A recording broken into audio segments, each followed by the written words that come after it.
Welcome to Sean Show. My name is Sean. Remember to like, share, and subscribe. There's a lot here for the channel. There's a lot here for us here at the Sean Show. Gets the video out. Everybody talks about it. Says good things, positive things. But we're going to talk about AEW, so I'm sure it's not going to be the best response in regards to being critical about the brand. Now listen. I did a video a few months back. You can click up there and see it, where I talked about this is going to be a cold summer, and it definitely has been a cold summer. When I mean a cold summer, I'm talking about anything action-packed happening that's newsworthy. I guess you can argue the signing, certain superstars to AEW is, basically a huge coup, a huge, topic of discussion. But they sign so many people nowadays that it's like, it's kind of hard to get excited. And I'm not downplaying the names that they sign. Those are good talent. But, a lot of those guys, they have to figure out how to reinvent them. I mean, it's not like, they're coming into AEW with a pre-made gimmick that has been successful in other places, and then they're just basically bringing that gimmick over to AEW. A lot of these guys, like Andrade, when he had his debut match, he had like a mask on. I guess he's trying to look like Black Mask from Batman. And he has a whole Vicky Guerrero thing. Like, this is a totally different gimmick, totally different ring attire, totally different vibe and swag about himself compared to when he was in the WWE. Is it better? That's yet to be seen. Visually looks better, but that's what I think is the problem. You have a lot of these guys coming over, and it's like you're reestablishing. Now, there's exceptions to the rule, of course. Mark Henry, Big Show, Christian, Sting, those are guys that have long careers, and they are who they are. So when they come over to AEW, you know what they're getting because they have such a long legacy. But when you have guys that were kind of lost in the shuffle, and you got to kind of reinvent them like they did for Rusev, and excuse me from calling them their WWE names, it's just out of habit. I'm not trying to be disrespectful to them or anything, but you know who I'm talking about when I say these people.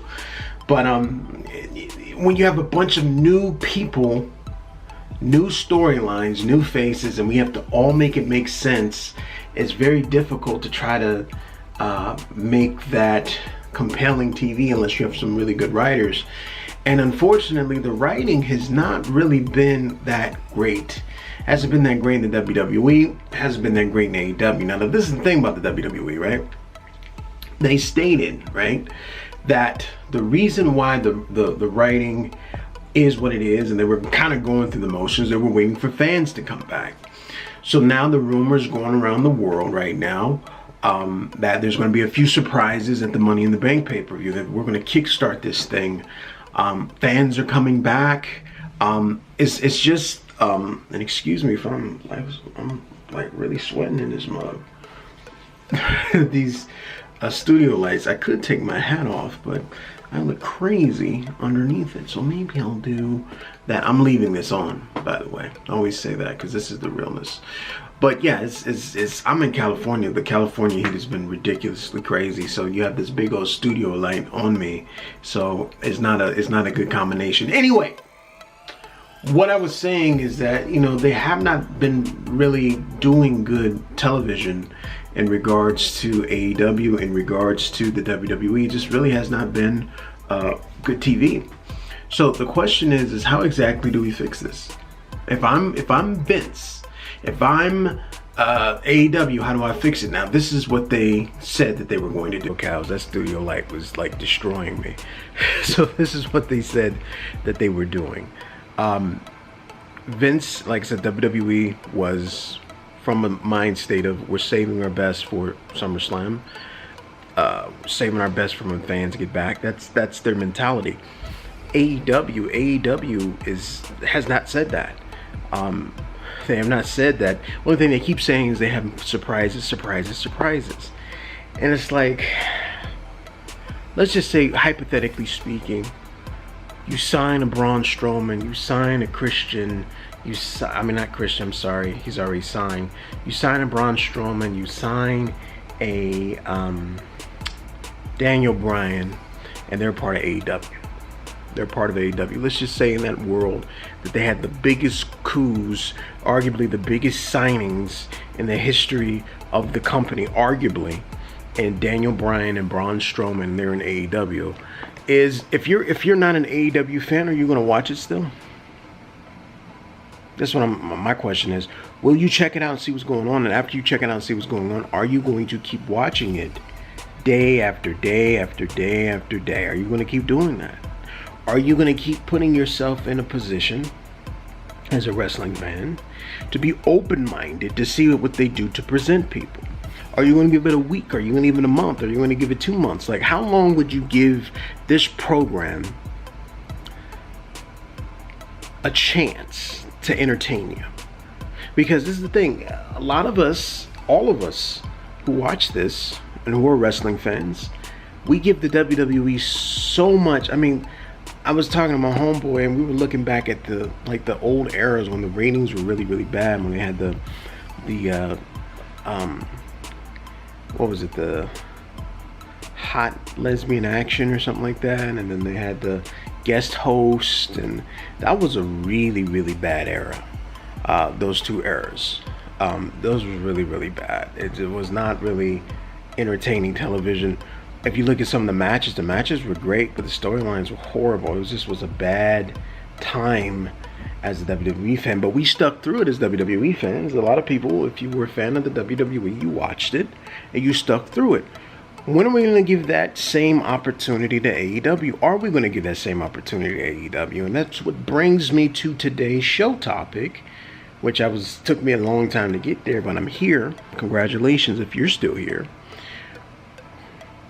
What is the writing department doing? What is the writing department doing?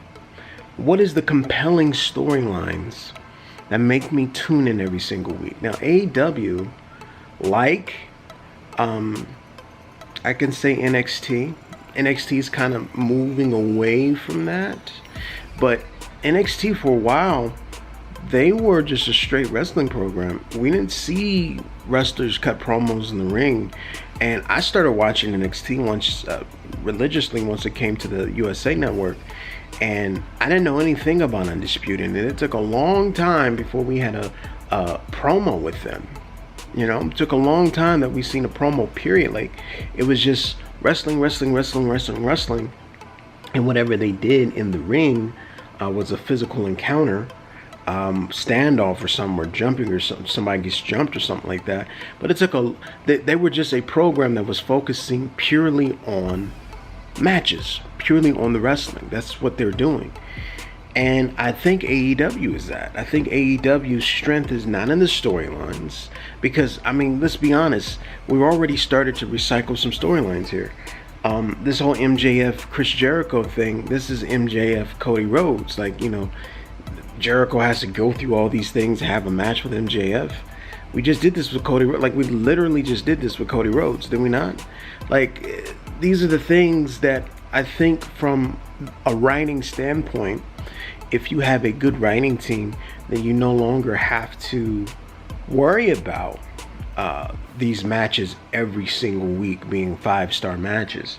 Now, when I say every single week, now don't get me wrong, a lot of people probably said, "But what do you mean? Why would you give a half attempt at a wrestling match? Why would you say that, you know, not all matches should be 5 stars? They should be giving their all every single week."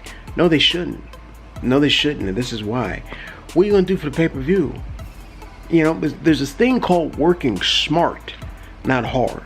What are we going to do for the pay-per-view if we've given them a 15-minute match with near falls and my finishers you kicked out and your finishers we kicked? Like, we've done everything. When we have the match at the pay-per-view, what are we going to do? How can we top that? Unless we set ourselves on fire. But we set ourselves on fire last Dynamite. So what exactly can we do to make this entertaining for someone to actually shell out money?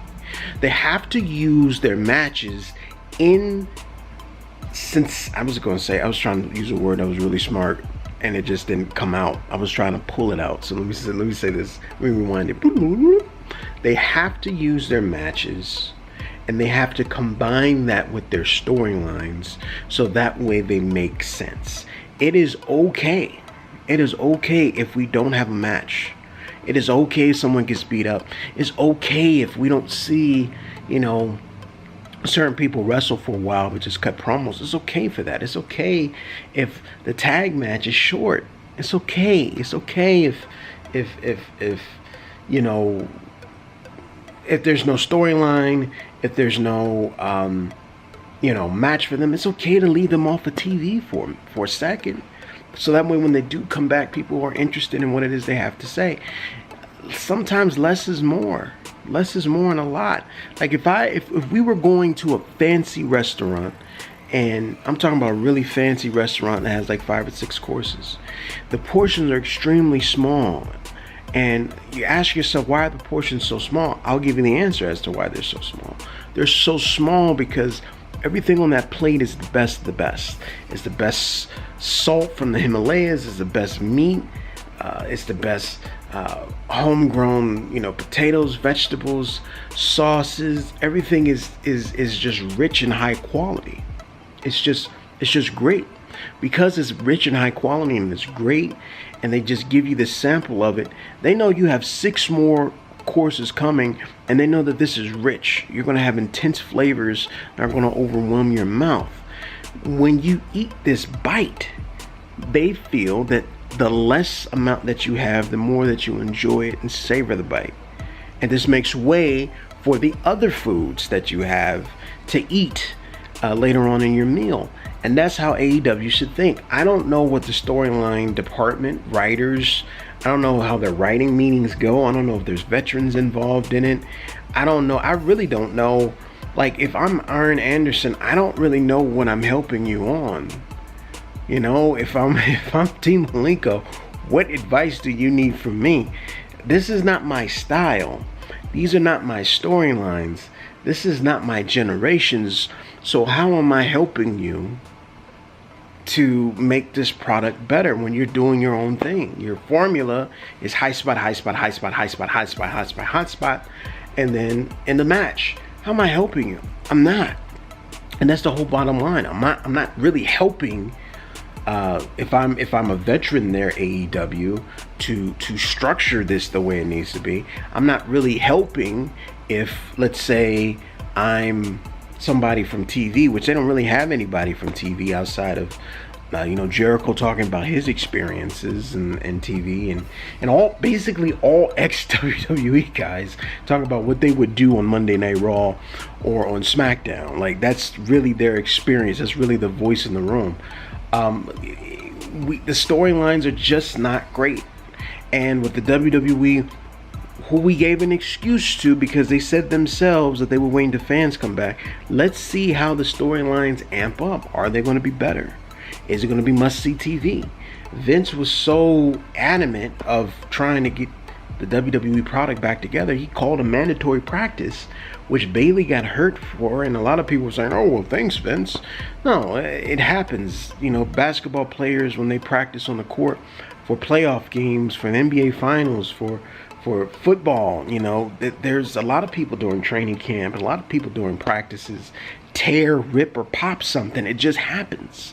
So when that happened with Bayley, it just happened. It's a freak accident. It just happened. It wasn't Vince's fault, but Vince is so focused on making this television program and the matches and everything so good that he had everybody come back and get their conditioning down, get their timing down, get their interaction with the crowd. It doesn't matter who you were. You had to come here to the Performance Center and get yourself together.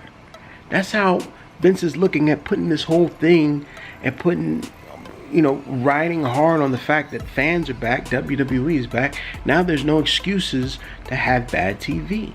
Now there's no reason to be quote unquote calling it in.